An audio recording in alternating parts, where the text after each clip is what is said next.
Après l'alcool, les opioïdes sont les plus vieilles drogues inventées par l'homme depuis la synthèse des premières drogues à usage médical à base d'opium, dont la morphine et l'héroïne. La connaissance des systèmes de nociception et des neurotransmetteurs a permis de créer toute une palette de molécules pour réduire la douleur à différents degrés. Mais depuis quelques années, la situation a dérivé, notamment aux États-Unis, où le nombre de morts par overdose d'opioïdes a dépassé celui des morts par arme à feu et accidents de voiture cumulés. Comment sortir de cette crise et comment la recherche peut-elle aider à trouver de nouvelles molécules moins dangereuses ?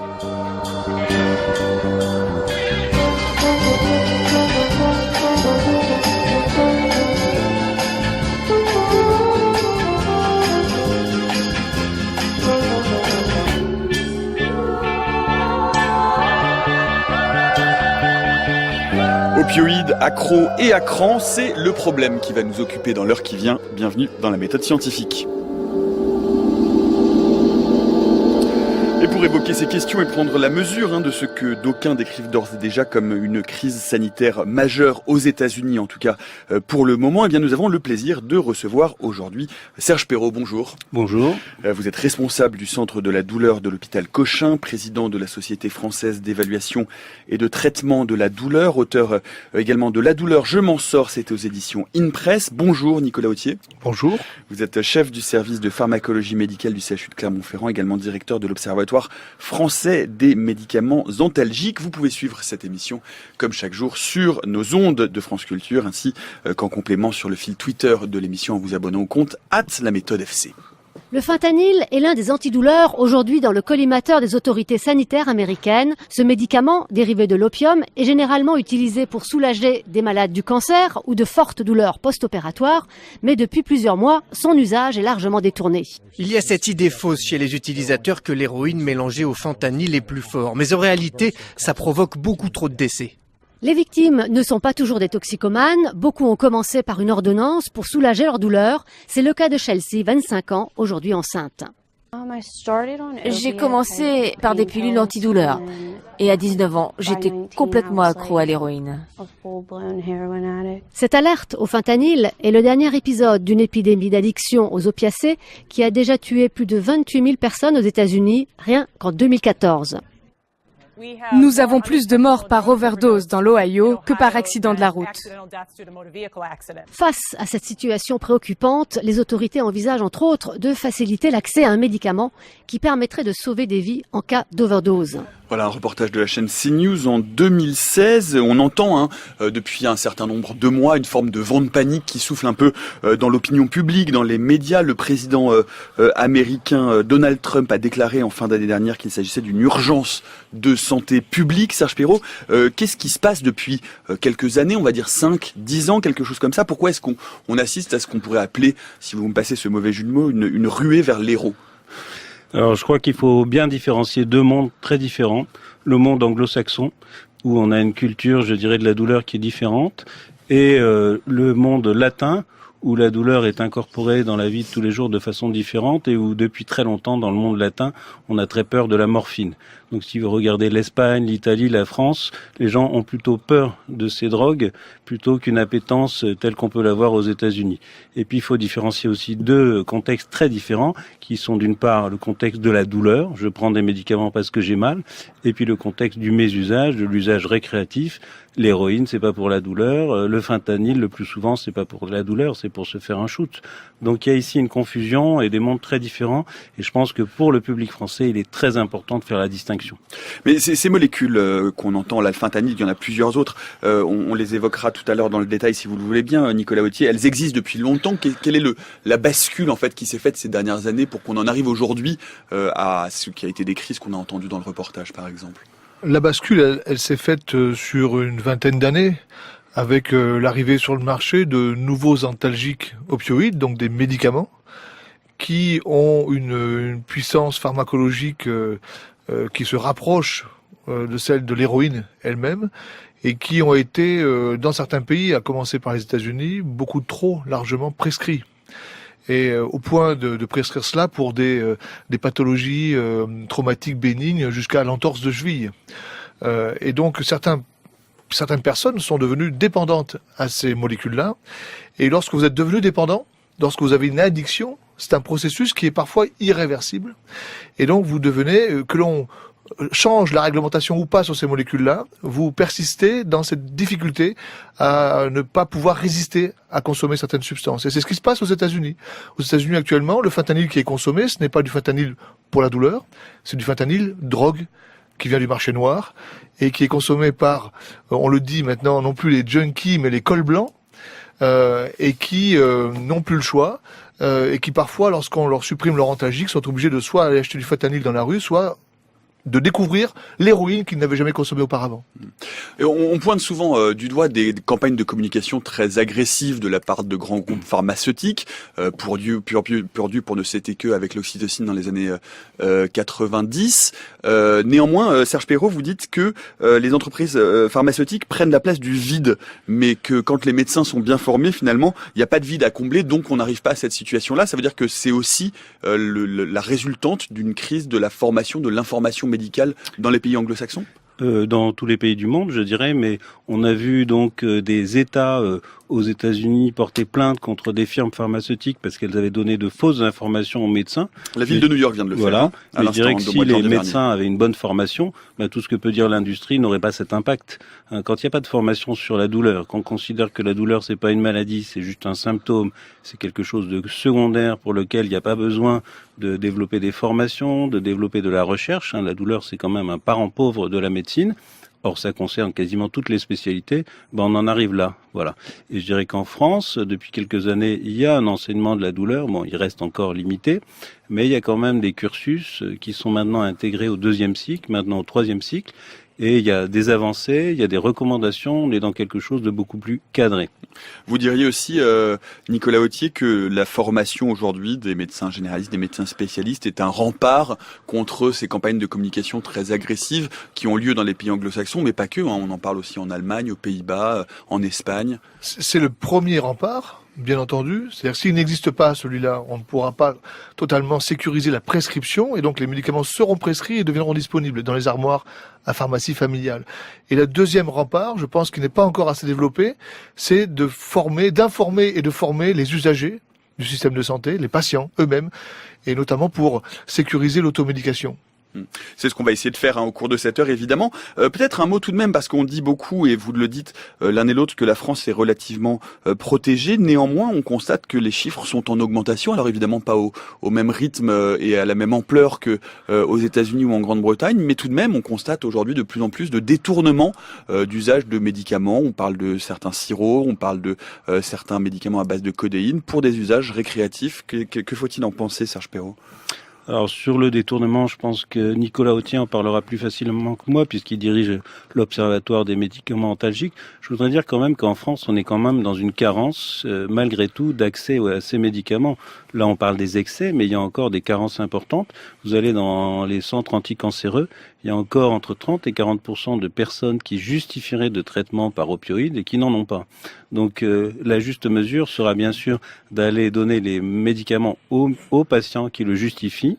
Qui n'en ont pas pour quelle raison ? Par crainte d'usage, d'abus, Parce que je vais dire ici que les morphiniques, c'est probablement les médicaments les plus difficiles à prescrire. Parce que vous n'avez pas de dose plafond, vous avez des formes à libération immédiate, des formes à libération prolongée, vous avez des interdoses, il y a ce qu'on appelle une titration, et c'est probablement ce qui prend le plus de temps, et c'est probablement aussi ce qui fait qu'il y ait une épidémie. Donc un médicament difficile à prescrire, avec beaucoup de préjugés autour, et quand les patients le demandent, les médecins n'ont pas le temps forcément de prendre ce temps d'explication, notamment dans les centres anticancéreux où les gens sont débordés, et je pense que c'est une des raisons. Nicolas Authier, votre point de vue sur cette question ? Je suis d'accord bien sûr avec ce que vient de dire Serge Perrault. Il faut faire attention à ne pas trop stigmatiser non plus du fait de cette crise qui n'a pas lieu en France, mais ne pas trop stigmatiser ces molécules pour ne pas décourager encore plus de prescripteurs en France à les prescrire, à bien les prescrire. En revanche, évidemment, comme toute substance, qu'elle soit médicamenteuse ou autre, si elles ont un effet psychoactif, potentiellement elles peuvent être mésusées, détournées de leur usage. Et le cas de la codéine est un cas assez récent en France, qui est apparu dans les 3-4 dernières années, qui vient des États-Unis grâce aux réseaux sociaux, si je puis dire, ou à cause des réseaux sociaux, qui s'est développé dans les années 2000 aux États-Unis, avec des adolescents qui ont trouvé une nouvelle alternative au cannabis, en fait. Justement, on va en parler à l'instant avec le reportage du jour, puisque cette prise de médicaments à base de codéine s'est littéralement envolée, notamment chez les 15-25 ans, entre 2013 et 2017. Bonjour Antoine Beauchamp. Bonjour Nicolas, bonjour à toutes, bonjour à tous. Vous êtes rendu à l'Observatoire français des drogues et des toxicomanies qui a publié cette étude. Oui, cette étude, elle a été publiée en juillet dernier par le pôle Trend de l'OFDT et elle révèle une augmentation de l'usage à des fins détournées de médicaments codéinés chez les jeunes.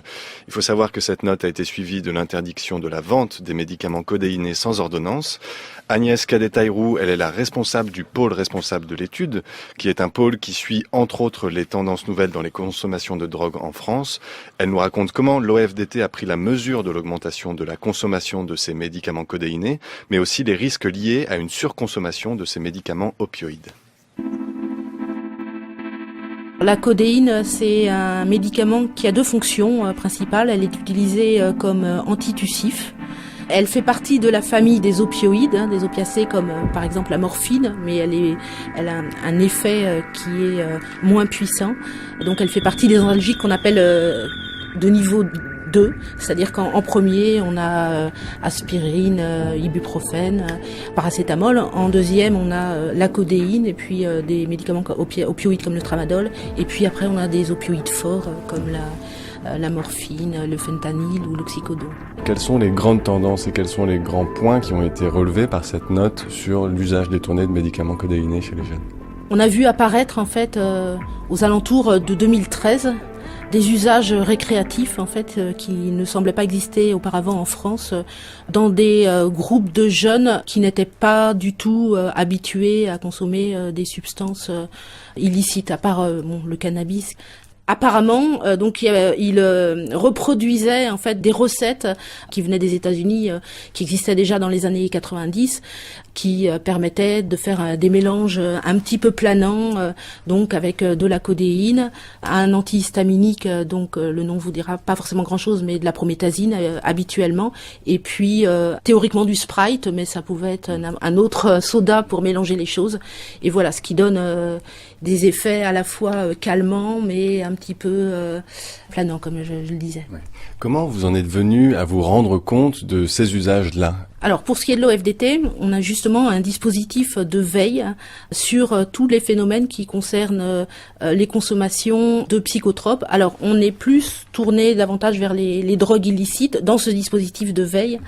Mais on ne regarde pas uniquement les drogues illicites. Alors, c'est un dispositif en réseau. On a actuellement 8 coordinations.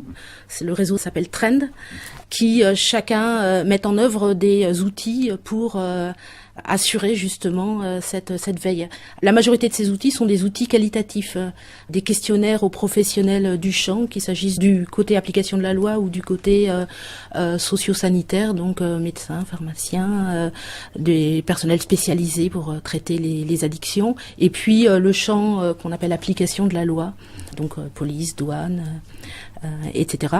Donc ce dispositif de remontée d'informations en fait de terrain qui est à la base plus particulièrement focalisé en fait sur les usagers de drogue, les polyusagers, en fait à repérer ces consommations de jeunes. Alors à la fois parce que il y a des observations ethnographiques des gens qui sortent et qui rapportent des informations, donc et puis parce que des médecins signalaient, des responsables de prévention en médecine scolaire en fait qui parlaient des interventions des jeunes en fait et des questions, de beaucoup de questions des jeunes sur ces sujets, et puis des consultations jeunes consommateurs aussi en fait qui en ont fait état. C'est principalement quand même les observations directes en fait qui ont permis de faire remonter cet élément. Quels sont les risques pris quand on fait un usage détourné de médicaments à base de codéine ? La codéine, ça peut donner une sorte d'ivresse, un petit peu comme l'alcool, et aussi, selon la dose, en fait, ça peut entraîner des dépressions respiratoires, voire des comas. Il y a eu 2 décès en 2017. Surtout, les risques sont majorés par les mélanges qui peuvent être faits, notamment avec l'alcool. Selon les produits, par exemple, quelquefois, la codéine est remplacée par un autre produit qui s'appelle dextrométhorphane, qui peut donner ce qu'on appelle des syndromes dissociatifs, c'est-à-dire, en fait, des sortes d'hallucinations qui peuvent avoir leur danger propre. Après, si les consommations se répètent, des problèmes plus chroniques, qui sont plus rares, mais c'est la dépendance, la tolérance, l'augmentation des doses. Sur quelle période de temps vous avez pu constater une évolution et un accroissement de ces usages-là ? Alors les premiers signaux que nous avons eus, en fait, c'était en 2013. De 2013 à 2017, après la NSM, l'agence du médicament, qui a aussi communiqué là-dessus, en fait, a pris des mesures pour que tous les produits concernés soient uniquement accessibles sur ordonnance. Et donc, probablement, le phénomène est en train d'évoluer.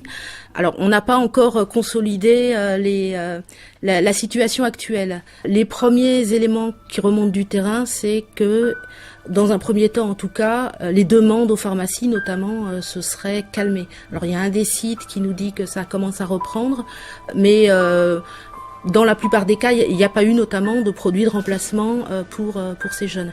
Ce qui fait que nous restons en alerte, en fait, nous avons une observation, en fait, sur les forums d'usagers, qui, en revanche, a vu une augmentation de l'intérêt très très important, et notamment toujours de l'intérêt autour des recettes.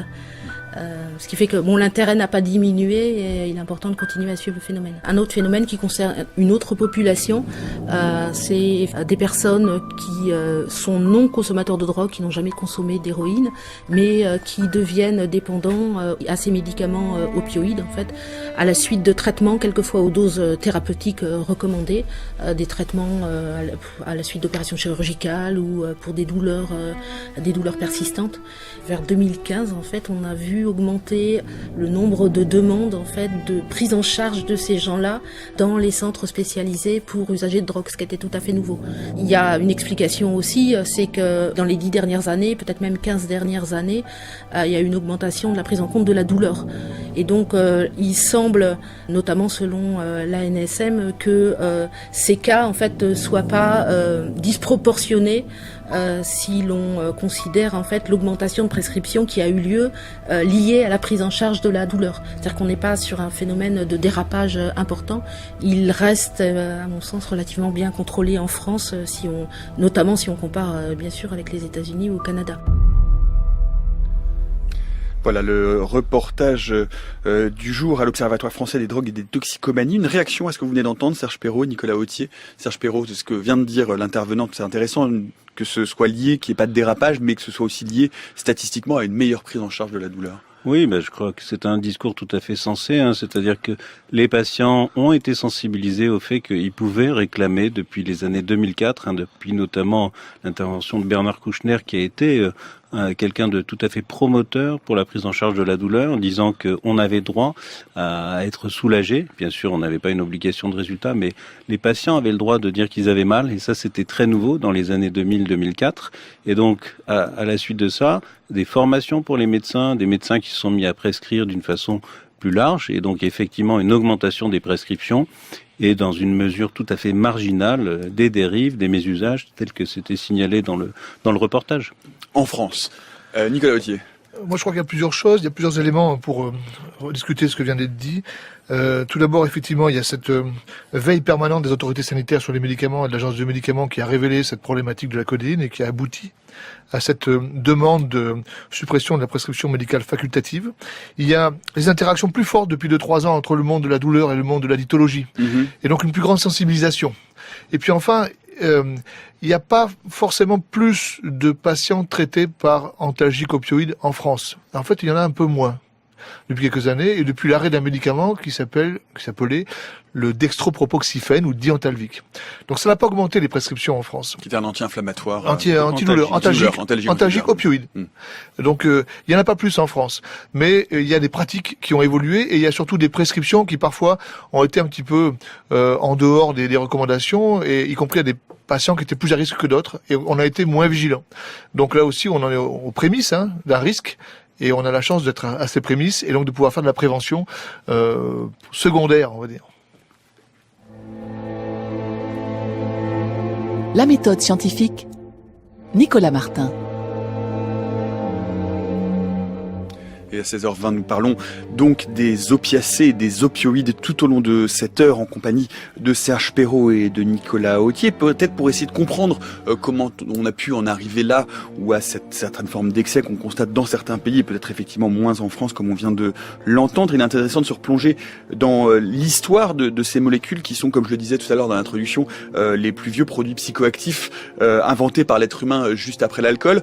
On disait tout à l'heure, et je viens moi-même de faire la confusion, on entend beaucoup de termes différents, opiacés, opioïdes, antidouleurs, antalgiques, anti-inflammatoires, tout ça n'est pas la même chose. Peut-être qu'on peut refaire un peu de terminologie, Serge Perrault, pour bien préciser de quoi il s'agit.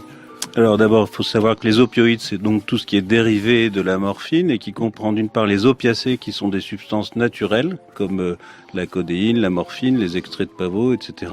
Et puis les substances de synthèse, le fentanyl, l'héroïne, qui sont donc synthétiques. Voilà, tout ça, ça représente les opioïdes.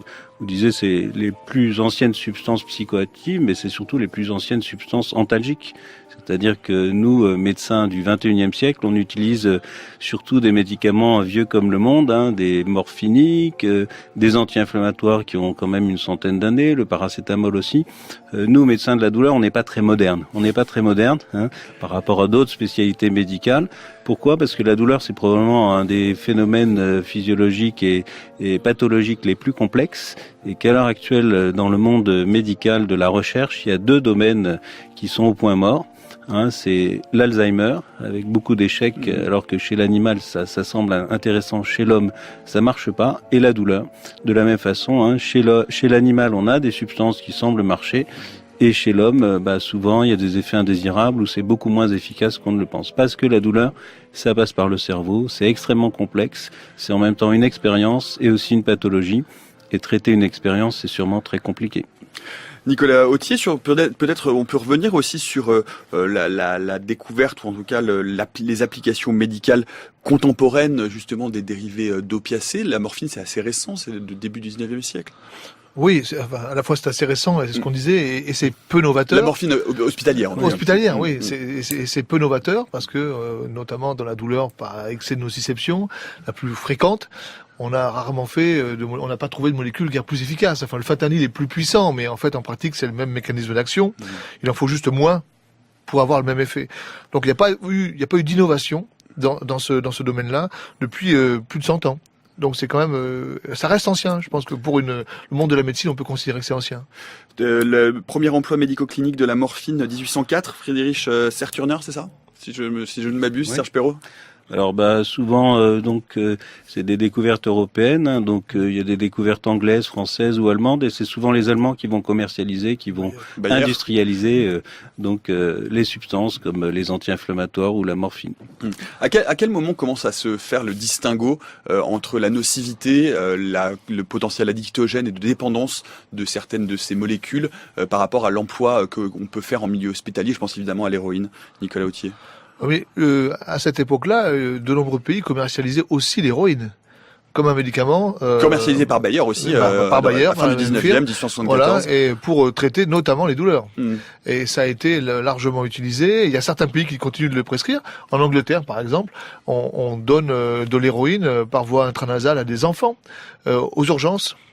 Dans le cas de crise douloureuse drépanocytaire, le temps de pouvoir poser une voie veineuse périphérique et d'administrer ensuite de la morphine. Donc c'est un médicament qui est utilisé, mais dans des situations d'urgence, en aigu, pas en prise répétée, et qui est très efficace aussi, bien entendu. Donc ensuite, la distinction s'est faite très progressivement, c'est-à-dire qu'à force de l'expérimenter, on s'est rapidement rendu compte que certaines personnes devenaient dépendantes. Et puis il y avait en parallèle cet usage de l'opium qui a, je vais pas dire toujours existé, mais depuis qu'on l'a découvert, qui a toujours existé. On peut préciser d'ailleurs que souvent la morphine et l'héroïne étaient données pour lutter contre des formes d'addiction. Alors ça a été utilisé comme ça. Bien sûr, la cocaïne aussi a été utilisée par un des plus grands psychothérapeutes, l'utilisait et en faisait en partie de l'apologie, si on parle de Sigmund Freud. Et puis après, il y a eu aussi la problématique de la guerre du Vietnam pour les Américains, qui a malheureusement entraîné un très grand nombre de vétérans qui sont revenus et qui étaient blessés en stress physique mais aussi post-traumatique, psychique, et qui ont bénéficié de traitements ou d'usages sur place de substances dérivées de la morphine, et ce qui a montré aussi que probablement cette crise des opioïdes aux États-Unis, elle vient de beaucoup plus loin qu'une vingtaine d'années, elle vient aussi de pratiques très anciennes. On peut voir à ce titre-là Taxi Driver, évidemment. Par exemple. Mais on peut voir aussi une excellente série Steven Soderbergh qui s'appelle The Nick, qui raconte l'histoire d'un hôpital à New York au début du XXe siècle, et où précisément on utilise la cocaïne et l'héroïne dans des circonstances opératoires. Et avec les effets délétères que on peut voir sans rien raconter de cette série. Peut-être dire un mot qu'au cours du XXe siècle, on va passer de ces opiacés, de ces dérivés opiacés aux opioïdes, c'est-à-dire qu'on va commencer à synthétiser de nouveaux types de molécules, précisément pour lutter contre les effets négatifs, parce que là on parle de l'addiction, mais on peut aussi parler des détresse respiratoires et des lourds effets secondaires qu'ont ces molécules, Serge Perrault. Alors la plupart des dérivés synthétiques ont aussi les mêmes effets indésirables. Donc les produits synthétiques, c'était plus pour augmenter leur efficacité, leur puissance, diversifier aussi les molécules, permettre des formes à libération prolongée, à libération immédiate, des formes en patch, en spray, donc diversifier ce qu'on appelle les formes galéniques pour des utilisations dans des cas très différents. Par exemple, dans les douleurs du cancer, vous avez ce qu'on appelle l'accès douloureux paroxystique. C'est brutalement, vous avez une douleur extrêmement intense qui survient sans raison. Et là, il faut traiter cette douleur qui peut être parfois excruciante. Il faut la traiter dans les secondes. Et là, vous avez ce fentanyl qui, lui, passe très très vite, qui peut agir en 2 à 3 minutes et qui est particulièrement adapté donc à ces douleurs extrêmement vives que sont les accès douloureux paroxystiques.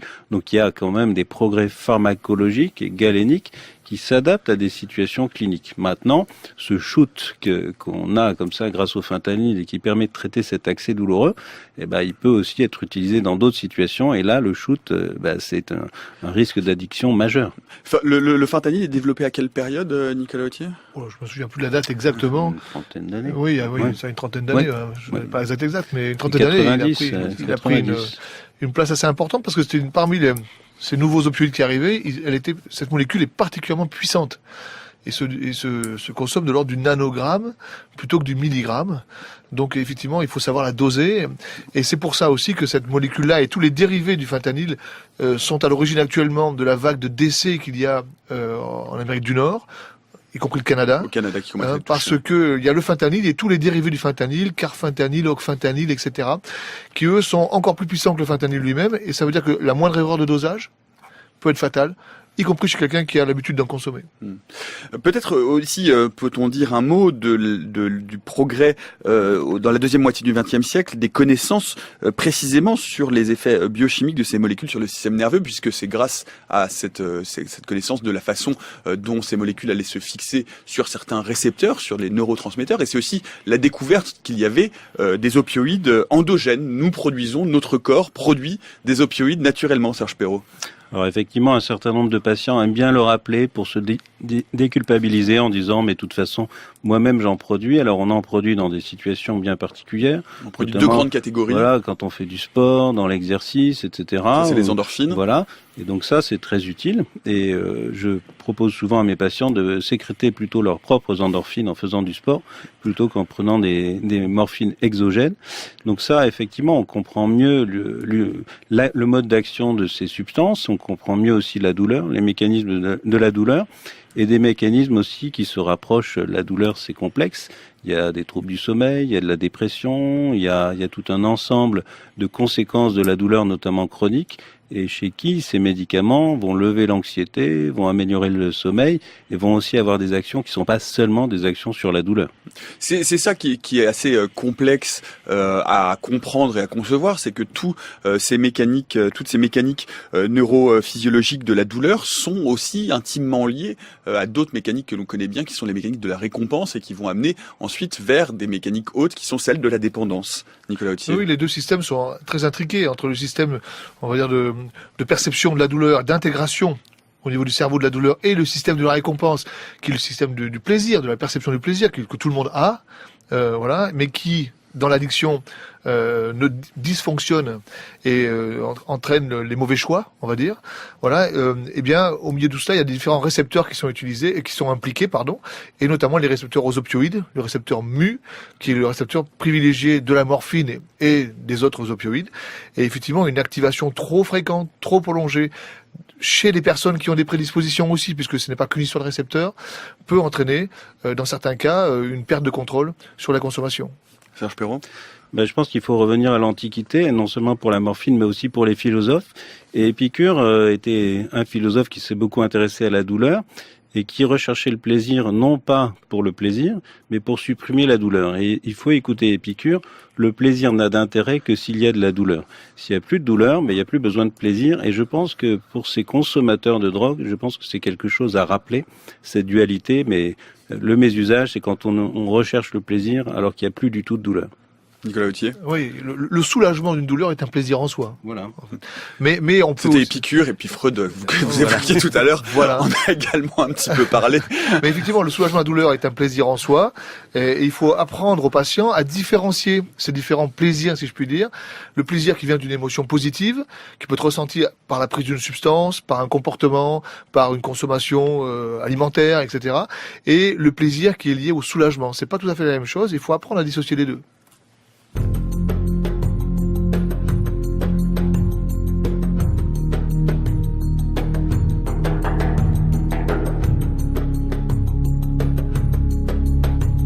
La méthode scientifique, Nicolas Martin.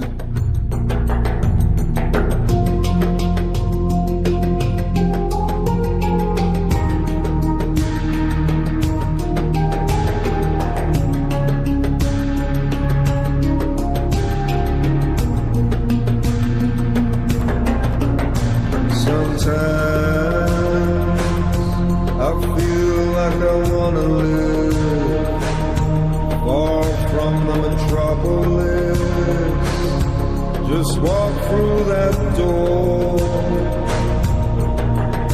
Sometimes I feel like I wanna fly, reach out to the painted sky, a prisoner to the wind, a bird on the wing.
But all roads look the same.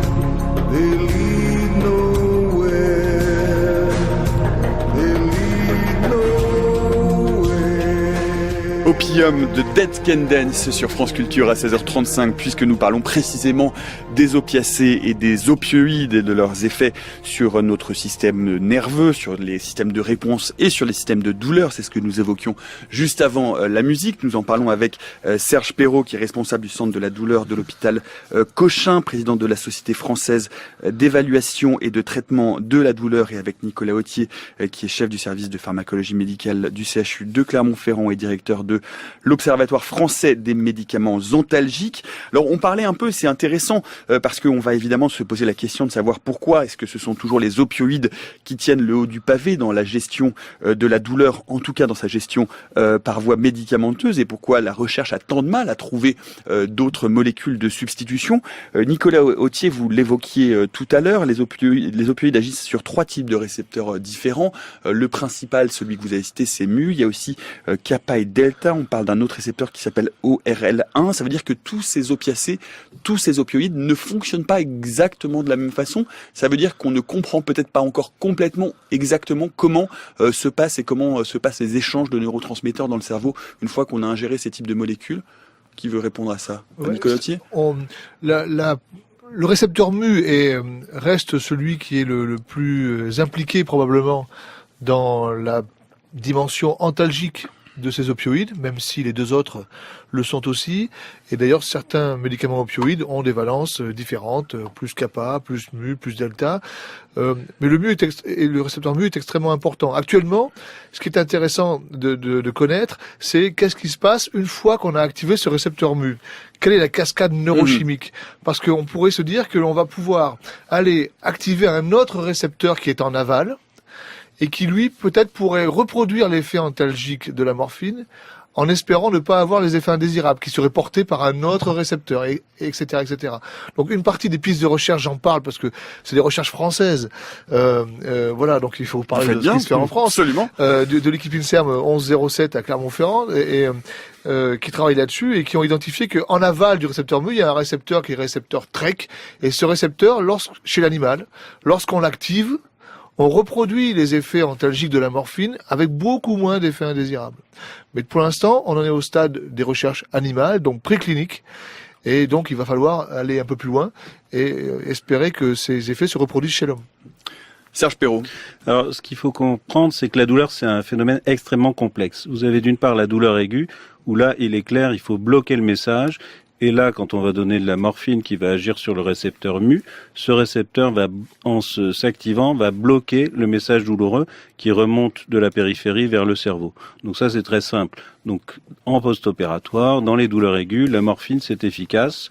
En général, ça se passe bien. Dans la douleur chronique, c'est des phénomènes extrêmement complexes, dynamiques, où on comprend pas bien comment marche la morphine, mais on comprend pas bien la douleur non plus. La douleur chronique, c'est des phénomènes dynamiques, et on sait que quand on donne de la morphine de façon chronique continue, ça peut de façon paradoxale donner ce qu'on appelle l'hyperalgie à la morphine, l'hyperalgésie globale. C'est-à-dire qu'on est plus sensible à la douleur parce qu'il y a une sorte de désensibilisation induite par la morphine, et donc paradoxalement, on va être plus sensible à la douleur. Donc en chronique, on a des phénomènes extrêmement complexes ce qui explique qu'on n'ait pas beaucoup de médicaments pour la douleur chronique, qu'on soit encore à en chercher. Parce que quand on déplace quelque chose, d'autres phénomènes surviennent auxquels qu'on s'attendait pas, et qui vont modifier l'efficacité même des médicaments. Ce dont témoignent aussi les usagers d'héroïne réguliers qui disent qu'au bout d'un certain moment, effectivement, ça n'a plus du tout cet effet antalgique ou euphorisant, mais qu'au contraire, Exactement. Ça finit par produire de la douleur musculaire, intra-osseuse, très forte. Il y a une accoutumance, il y a une douleur. Douleur de manque, de sevrage. Voilà. C'est ça. Oui, effectivement, il y a cette dimension qu'on peut préciser. Effectivement, c'est associé à des douleurs de manque et de sevrage, y compris dans des phases thérapeutiques, entre les doses. Ça, c'est l'accoutumance, c'est une dimension physique de la dépendance qui est assez fréquente. Et qu'on connaît bien maintenant aujourd'hui. Oui, les mécaniques de l'accoutumance, on les a bien identifiées. On les connaît assez bien, y compris les mécaniques de l'hyperalgésie qui est assez bien connue, qui passe par les récepteurs aux acides aminés excitateurs, au glutamate, par ailleurs activé par la kétamine. Mais il y a aussi une dimension importante qui est au-delà des voies de transmission de la douleur, et qui peut expliquer aussi que ces dérivés de la morphine, ou la morphine elle-même, ont une action qui peut être perçue comme très efficace. C'est la dimension émotionnelle. C'est cet effet psychoactif apaisant qu'ont la morphine ou ses dérivés que n'aura pas du paracétamol ou très peu, un anti-inflammatoire, etc., etc. Et cet effet apaisant va modifier la perception qu'on a de la douleur, va modifier l'état psychique du patient. Or, la douleur, ça a une dimension physique et psychique. Et en agissant sur cette dimension psychique, ça peut aussi un peu leurrer le patient, tout comme certains vont améliorer leur douleur ou croire améliorer leur perception de la douleur en prenant des anxiolytiques. Il y a un peu cet effet apaisant anxiolytique des opioïdes qui piège. Comportementalo-cognitif, quelque chose comme ça. Oui, c'est une dimension cognitive de perception de la douleur. Si la pensée liée à la douleur est modifiée, effectivement, on peut avoir l'impression d'avoir moins mal. Mais par ailleurs, cela entraîne aussi les risques effectivement d'accoutumance, de dépendance, et puis on entretient en permanence parfois le processus douloureux sous-jacent. C'est des médicaments qui diminuent l'attention portée à la douleur. Et pour certains, la douleur chronique, c'est souvent une pathologie de l'attention. Plus je fais attention à ma douleur, plus elle m'envahit.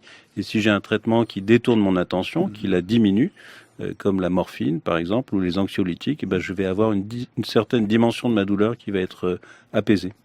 Sur la question de la recherche et sur le fait qu'on ait du mal à trouver de nouvelles molécules qui ne soient pas des opioïdes, parce qu'on a trouvé des nouvelles molécules mais qui sont des opioïdes de synthèse, comment l'expliquez-vous? Il y a eu d'autres pans de recherche sur d'autres types de molécules. On a aussi beaucoup, là encore une fois, accusé les entreprises et les géants pharmaceutiques de bloquer parce que c'est une rente, les opioïdes aujourd'hui dans le monde médical sur la planète. Les gens qui produisent des opioïdes en tirent un certain bénéfice confortable, disons. Est-ce qu'aujourd'hui vous avez le sentiment qu'effectivement le succès de ces opioïdes, parce que ça a un succès évident en matière d'antalgique, a interrompu, entravé une partie de la recherche pour trouver des substituts?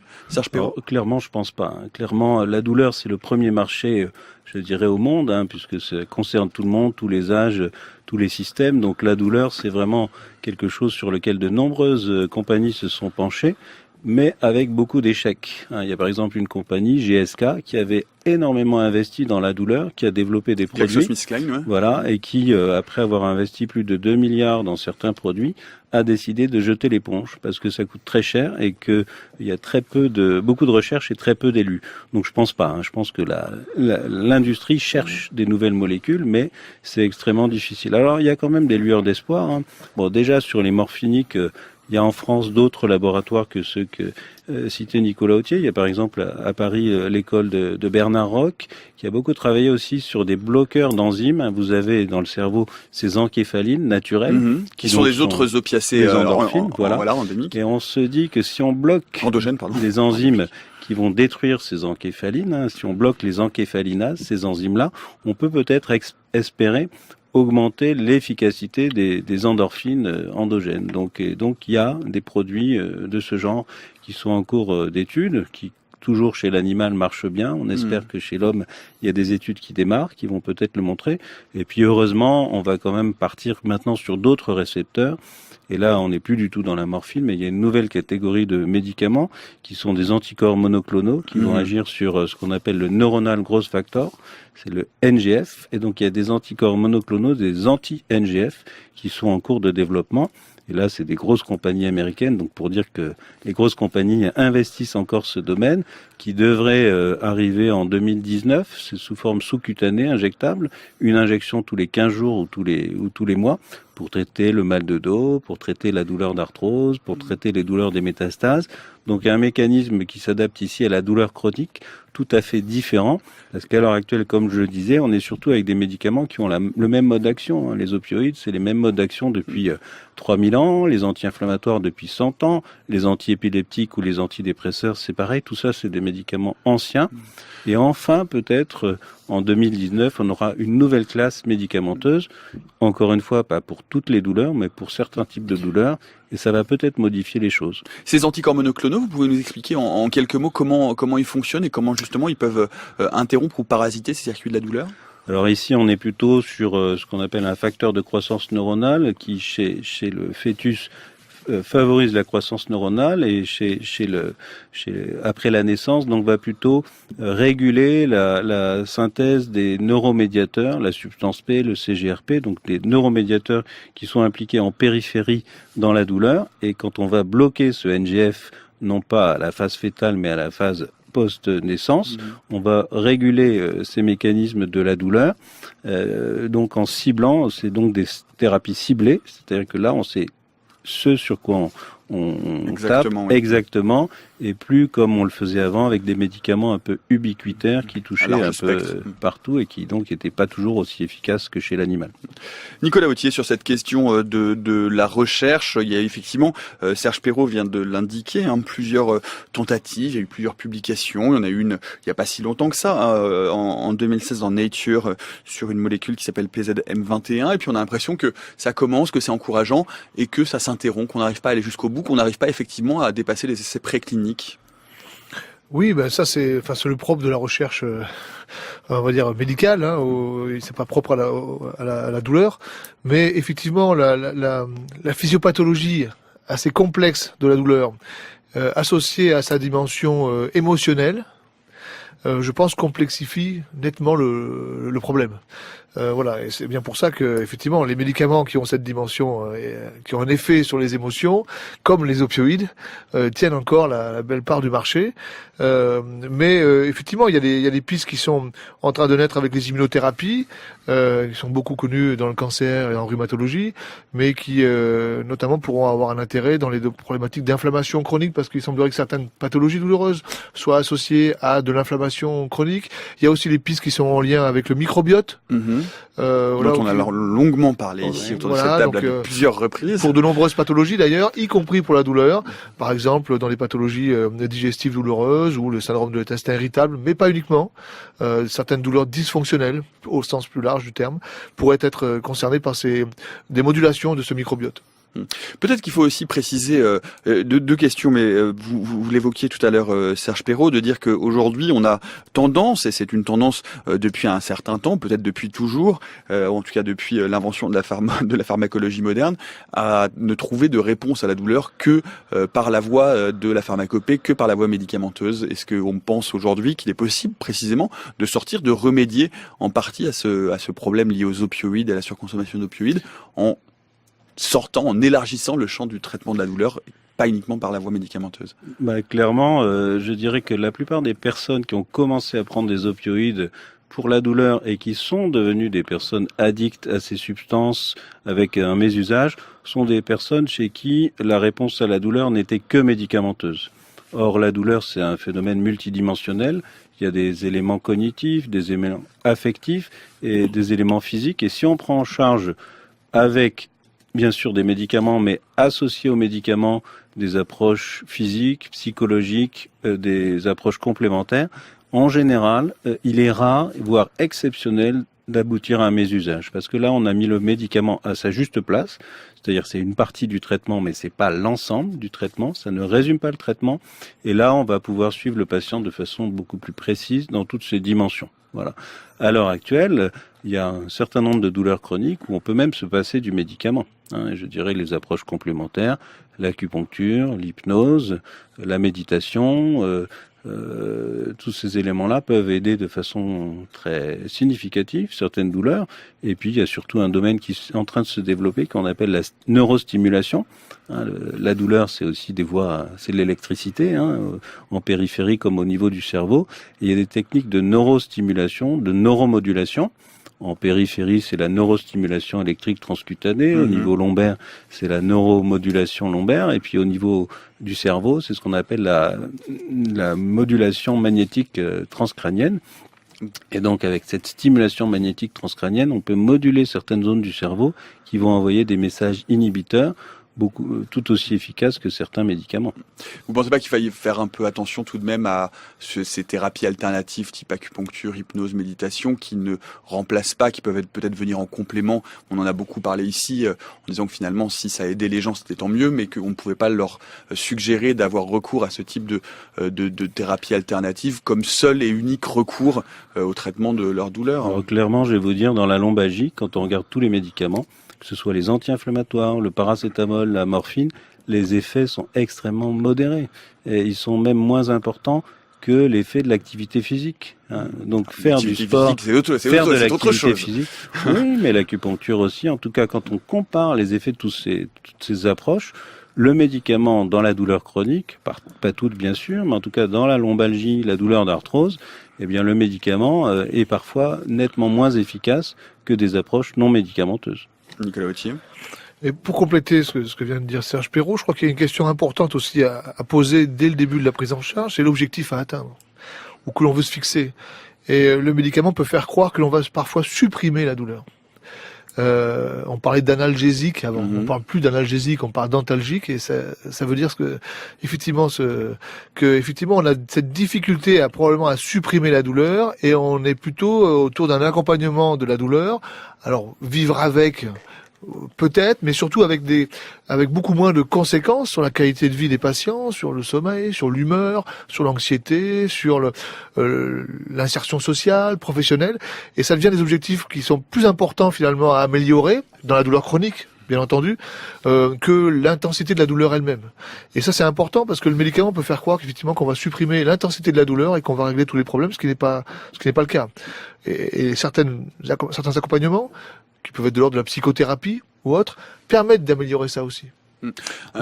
Oui, Serge Perrault. En tout cas, c'est pour ça que je préfère parler de centre de la douleur ou de centre d'études et de traitement de la douleur plutôt que de centre antidouleur, parce que les gens croient qu'en venant dans ces centres, ils vont supprimer toute douleur. Non, on est là pour prendre en charge, évaluer, analyser et surtout développer des techniques de tout type, médicamenteuses et non médicamenteuses, pour aider les gens à être améliorés avec leur douleur. On a longtemps dit, études à l'appui d'ailleurs, que les grands groupes pharmaceutiques qui avaient et qui étaient à l'origine des premiers médicaments à base d'opioïdes ou d'opiacés avaient scrupuleusement détruit toute la recherche médicale et pharmaceutique sur les cannabinoïdes parce que c'était une question de concurrence et de rivalité. Aujourd'hui, on a repris un peu l'étude sur les cannabinoïdes et ça n'a pas d'effet concret, ça ne fonctionne pas dans les traitements de la douleur aiguë, de la douleur chronique. C'est la même chose qu'avec les morphiniques. Je dirais que ici aussi on est sur des substances psychoactives qui vont agir sur la douleur mais aussi sur l'anxiété, les troubles du sommeil, l'appétit. Et clairement, la plupart des études montrent que les cannabinoïdes et le cannabis ont des effets sur la douleur, mais ce sont des effets très modestes, très modestes. En fait, ici, on va surtout être soulagé parce qu'on va réduire l'anxiété ou les troubles du sommeil ou les contractures musculaires qui sont associées à la douleur, plus que sur la douleur elle-même. Il est rare d'avoir quelqu'un qui sera soulagé uniquement par du cannabis. Ça va être souvent des associations. Par des dérivés cannabinoïdes. Oui, ou des dérivés. Voilà, même les études cliniques avec les dérivés cannabinoïdes sont très décevantes. Peut-être dans la douleur du cancer un peu mieux, peut-être dans certaines douleurs neuropathiques, mais dans les douleurs chroniques, musculo-squelettiques, les lombalgies, les douleurs du dos, de l'arthrose ou les douleurs des rhumatismes inflammatoires, l'efficacité est très modeste. Nicolas Autier, vous confirmez? Oui, je confirme. On revient une fois de plus sur l'attention qu'on va porter à cette douleur, ce que disait Serge Perrault tout à l'heure avec la morphine. On va diminuer cette attention que l'on porte sur la douleur, on va apaiser le psychisme. Donc évidemment, les patients rapportent un mieux-être. Donc il faut l'entendre, ce mieux-être. Mais il faut aussi informer sur les risques associés. C'est-à-dire, soit c'est un cannabinoïde médicament, pharmaceutique, développé pour cela. Il y en a quelques-uns qui arrivent sur le marché très lentement. Très modérément. Très modérément. Dans la sclérose en plaques, qui est le Sativex, qui est un mélange de THC et de cannabidiol, mais qui est pour l'instant pas remboursé encore en France. Et puis un qui va peut-être arriver pour l'épilepsie. Donc pas pour la douleur. Mais en revanche, il faut aussi être très prudent sur les risques associés à ces consommations, puisque pour l'instant, beaucoup de patients qui sont un peu désespérés, si je puis dire, par les médicaments eux-mêmes ou les prises en charge et cette douleur chronique vont vers des consommations de cannabis alors qu'ils n'avaient pour certains jamais consommé de cannabis auparavant, certains même avaient jamais fumé de tabac, et il faut bien les informer sur les risques de devenir dépendants et puis sur d'autres risques associés au cannabis. On peut mettre en regard tout de même les risques de dépendance des cannabinoïdes et des opiacés. Ceux des opiacés sont quand même plus dangereux, plus graves, plus lourds et plus mortels. Oui, bien c'est pour ça qu'il faut pas stigmatiser la problématique des cannabinoïdes thérapeutiques. Et je dis pas cannabis volontairement. Bien sûr. Parce que je pense que c'est pas la même problématique. Tout à fait. Et il faut pas s'inquiéter trop là-dessus. Il n'y a pas plus de risque avec un cannabinoïde, voire même du cannabis thérapeutique que de la morphine. Si c'est bien encadré et à condition qu'il y ait une efficacité prouvée. Un mot également peut-être pour s'adresser à des gens, à des patients, à des auditeurs qui nous écoutent et qui seraient aujourd'hui pris effectivement dans une spirale de dépendance à partir de médicaments de type opioïde. Quelles sont les solutions aujourd'hui? Quelles sont les solutions pour en sortir tout en conservant une façon ou un système de traitement de sa douleur? Parce qu'il y a vraiment à un moment donné des impasses dans lesquelles on l'entendait tout à l'heure dans le reportage, les gens se trouvent et voilà, n'ont plus d'issue. Que faire, Serge Perrault? Alors effectivement, il faut différencier deux situations. D'une part, la situation de la personne qui avait des douleurs et a toujours des douleurs et va prendre ces substances de façon totalement inadaptée. Et là, il faut véritablement faire appel à un centre de la douleur, à des spécialistes de la douleur pour aussi réévaluer cette douleur sous-jacente, pourquoi elle n'est pas bien traitée. Est-ce qu'il y a des composantes de cette douleur qu'on pourrait traiter autrement, par des infiltrations, des gestes particuliers, une prise en charge globale? Et puis à la personne en mésusage total, où la douleur est largement au second plan, et là c'est plutôt l'équipe d'addictologie. Et puis très souvent on va essayer de travailler ensemble, mais c'est pas tout à fait les mêmes patients. Je dirais, nous, les patients dans les centres de la douleur, sont quand même des patients où la problématique de fond reste quand même une douleur qui n'est pas soulagée. Et là, je pense qu'il faut vraiment un médecin de la douleur. Dans l'autre cas, c'est un problème d'addiction prédominante, et là, il faut vraiment un médecin spécialiste d'addictologie. Nicolas Authier. Pour continuer sur la problématique de l'addictologie et de l'addiction à un opioïde, qu'il soit licite ou illicite, qu'importe du point de vue médical, bien sûr, les prises en charge sont assez bien standardisées maintenant. On privilégie plus les médicaments de substitution aux opioïdes, que l'on connaît bien pour l'héroïne, méthadone, buprenorphine, parce que c'est très efficace, 80% d'efficacité. Méthadone qui est un opioïde aussi. Qui est un opioïde, c'est de la substitution. Pas le cas du Subutex. Si. Le Subutex, c'est de la buprenorphine, c'est aussi un opioïde, c'est de la substitution. D'accord? On maintient un traitement opioïde, mais qui est bien mieux toléré et qui permet de corriger pas mal de troubles comportementaux liés à l'addiction. Concernant les patients qui ont une douleur chronique sous-jacente, il faut quand même essayer parfois de les sevrer en opioïdes, et l'expérience qu'on en a, nous, au centre de prise en charge de la douleur, qui est couplée aussi à une consultation pharmacodépendance, eh bien, on se rend compte que ces patients-là, lorsqu'on a réussi à les sevrer, soit progressivement, soit plus brutalement, en passant par un médicament de substitution provisoire, eh bien, ils n'ont pas plus mal, pour certains d'entre eux, une fois qu'on a arrêté l'opioïde. Mais cela doit se faire progressivement, et c'est surtout une situation très anxiogène, donc ça nécessite un accompagnement effectivement très rapproché. Vous pensez aussi, Nicolas Authier, que ces anticorps monoclonaux, c'est une vraie petite révolution pharmaceutique à venir, que ça peut changer la donne? Je ne sais pas si elle sera aussi révolutionnaire que pour les pathologies inflammatoires, rhumatismales ou dans le cancer. On l'espère. Pour l'instant, on attend les résultats, vraiment, on va dire à échelle, en grandeur réelle, quoi. Vous pensez, enfin, pour conclure, peut-être un mot à propos de ces sociétés type Purdue ou Mondi Pharma qui continuent à avoir. Vous pensez qu'il faut une action des pouvoirs publics pour empêcher des communications abusives, pour empêcher des retours de situations type oxycodone, etc.?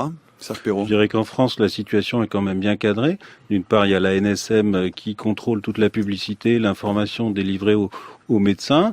Et puis, il y a surtout une formation qui se fait en France avec des médecins formés, des étudiants. Et puis, je dirais que le meilleur remède, c'est de bien soulager les patients. Et donc, même si on n'a pas des médicaments extrêmement efficaces, développer les centres de la douleur, je dirais continuer à améliorer la prise en charge de la douleur avec cette médecine très spécifique pour laquelle je milite, qui est la médecine de la douleur, qui a encore besoin de reconnaissance auprès des collègues, auprès de l'administration et des autorités. Je pense que c'est ça la solution, bien soigner les patients avec les bons médecins. Eh bien voilà, ce sera le mot de la fin. Merci beaucoup Nicolas Authier, merci Serge Perrault pour vous renseigner encore une fois sur cette médecine de la douleur pour laquelle vous plaidez. Vous pouvez vous référer à La douleur, je m'en sors, que vous avez écrit aux éditions InPress. Et puis si vous êtes intéressé samedi à venir passer la journée avec nous, je vous rappelle que c'est le 2e forum L'année vue par les savoirs, toute la journée dans le grand amphithéâtre de la Sorbonne, autour d'une nouvelle problématique, sexe et pouvoir. On va y parler de lutte, de différence, de genre, de lutte des classes, de lutte des sexes. Pour ce qui nous concerne, entre 15h30 et 16h30, nous évoquerons la différence et le dimorphisme homme-femme vu par le prisme de la génétique et de l'évolution avec entre autres Yves Coppens, Pierre-Henri Huillon et Edith Heard. Voilà, l'inscription est gratuite, mais il faut vous inscrire obligatoirement en tout cas sur le site lamaisondelaradio.fr. Merci à toute l'équipe de la méthode scientifique, Noémie Naguet de Saint-Vulfranc, Sarah Hijman, Céline Lausanne Ève Etienne, Antoine Beauchamp, Elisabeth Miro à la réalisation, Anthony Thomasson à la technique. Et la suite de vos aventures dans une petite minute, dans 3 petites minutes. La nouvelle série documentaire de la semaine, l'espionnage sur écoute par Amaury Chardot et Julie Bérécy. Dans un peu plus d'1 heure, le grain à moudre, l'assiette, nouveau terrain de lutte des classes par Hervé Gardette. Et pour ce qui nous concerne, eh bien demain, nous nous mettrons au diapason des températures actuelles, direction le Grand Nord. Nous parlerons du pergélisol, le permafrost en anglais, qui en dégelant risque de relâcher dans l'atmosphère d'importantes quantités de gaz à effet de serre. Ce sera demain à 16h jusqu'à preuve du contraire. À 16h jusqu'à preuve du contraire. À 16h jusqu'à preuve du contraire. À 16h jusqu'à preuve du contraire. À 16h jusqu'à preuve du contraire. À 16h jusqu'à preuve du contraire. À 16h jusqu'à